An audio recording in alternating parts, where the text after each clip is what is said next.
गुस्से में हैं, जो थे पिछले साल चुप इस साल पर गुस्से में हैं। स्वागत है दोस्तों आप सभी का रियाद की आवाज़ में। मैं आपके साथ मोहम्मद इरशाद। आइए दोस्तों सुनते हैं इमरान प्रतापगढ़ी की एक शानदार नज़म। इससे पहले बता दूं, तुम इस दुनिया में रहते नहीं हो बल्कि तुम यहाँ से गुजर रहे हो। आइए सुनते हैं इमरान प्रतापगढ़ी की नज़म। तो आपसे गुजारिश है वीडियो को लाइक कीजिए और चैनल को ज़रूर सब्सक्राइब कीजिए।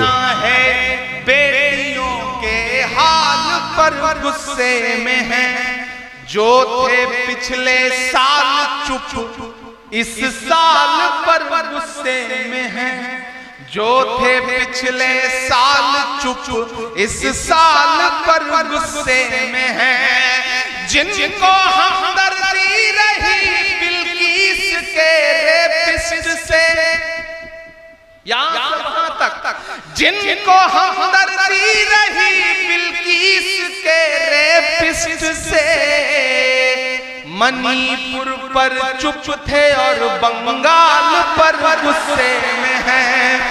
लेकिन मैं बंगाल में खड़ा हूं और मुझे मेरे पुराने 4 मिसरे याद आ रहे हैं और मुझे लगता है कि इस माहौल में बहुत ज्यादा उसे पढ़े जाने की जरूरत है। मैं 4 मिसरे पढ़ता हूं ताकि आप बेदार हो जाएं, फिर आपसे थोड़ी सी गुफ्तगू करूंगा। अपने अश्कों से अपना रूमाल बचाए रखिएगा।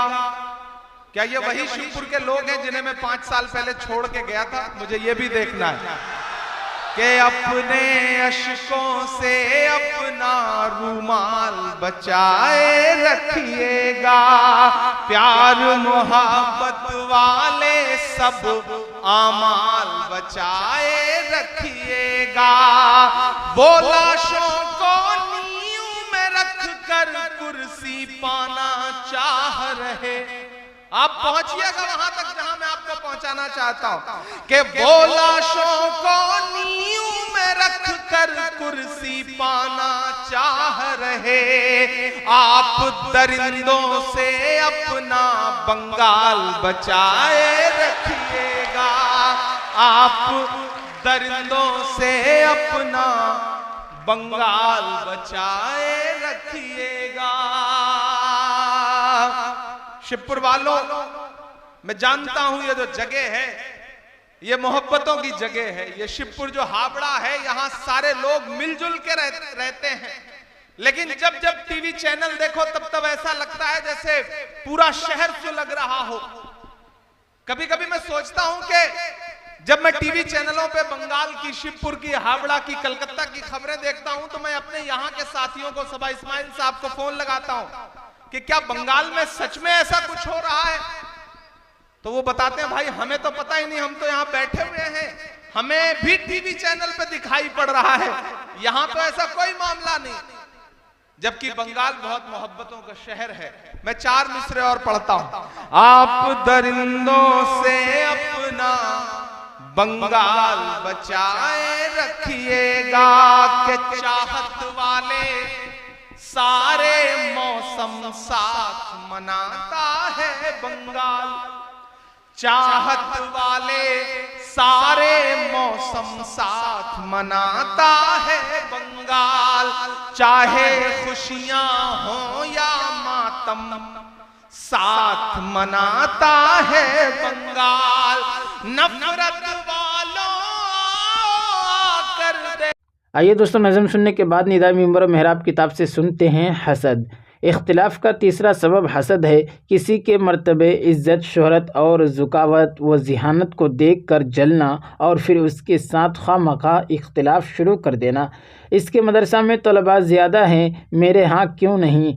उसकी मस्जिद बड़ी वसी और आलीशान है, मेरी क्यों नहीं? उसकी पार्टी में ज़्यादा लोग शामिल हो रहे हैं, मेरी पार्टी में क्यों शामिल नहीं होते? उसके जलसे में लोग ज़्यादा हैं, मेरे जलसे में क्यों नहीं होते? उसका तावीज़ और दम बहुत चलता है, मेरा क्यों नहीं चलता?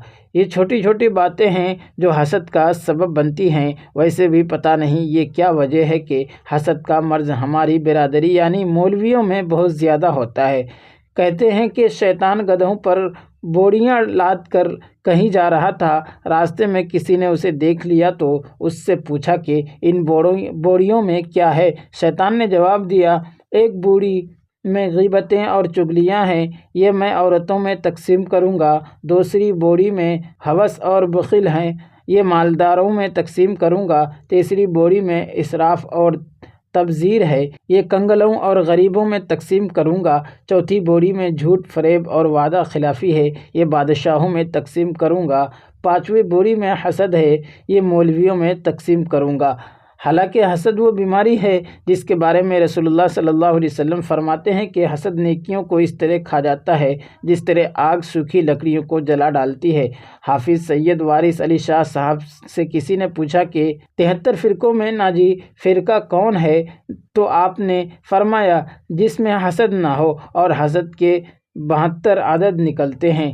جمل کے حساب سے حسد کے 72 عدد نکلتے ہیں، یعنی ہا کے 8، سین کے 60 اور دال کے 4، یہ سب مل کر کل 72 ہوئے، جس سے یہ نتیجہ نکلتا ہے کہ 72 فرقے جو دوزخی ہوں گے ان میں حسد ہوگا، اور ایک فرقہ جو حسد سے پاک ہوگا وہی ناجی ہوگا۔ تشخص: کئی جماعتوں کے سرکردہ لوگوں سے یہ بات سننے میں آتی ہے کہ اگر ہم نے فلاں جماعت کے ساتھ اتحاد کر لیا تو ہمارا تشخص ختم ہو جائے گا، ہماری الگ پہچان باقی نہیں رہے گی۔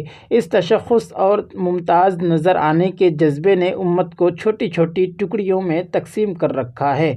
اس تشخص اور اپنی پہچان کے لیے کچھ نہیں کیا جاتا۔ مدرسے الگ قائم کیے جاتے ہیں، مسجدیں الگ بنائی جاتی ہیں، پھر مسجدوں کے طرز تعمیر میں تفرد کی کوشش کی جاتی ہے، اور کچھ نہیں تو مسجدوں کے اوپر ایسے کلمات لکھے جاتے ہیں جنہیں دیکھتے ہی پتہ چل جائے کہ یہ فلاں فرقے کی مسجد ہے۔ مسجدوں کے نام منفرد رکھے جاتے ہیں، بلکہ متعصب لوگ تو صاف لکھ دیتے ہیں کہ فلاں فرقے والوں کو اس مسجد میں داخل ہونے کی اجازت نہیں۔ اذانیں اتنی قسم کی ہیں کہ اذان بلالی ان میں کہیں کھو گئی ہے۔ صلاح اور درود و سلام جیسی متفق علیہ عبادت کو اختلاقی بنا دیا گیا ہے۔ لباس، وضاقتہ، ٹوپیوں، عماموں اور داڑھیوں کے اسٹائل اور رنگ جدا جدا ہیں۔ نعرے، اصطلاحات، بات چیت کا انداز مختلف ہے۔ جھنڈے، منشور، دستور اور کارکنوں کے نام الگ الگ۔ شادی غمی کی رسمیں اور تہواروں کے جشن جدا جدا۔ حاصل یہ کہ اسلامی تشخص تو کہیں نہیں رہا۔ ہاں، فرقہ وارانہ تشخصات نہ صرف یہ کہ موجودہ ہیں بلکہ ماشاء اللہ ترقی پر ہیں۔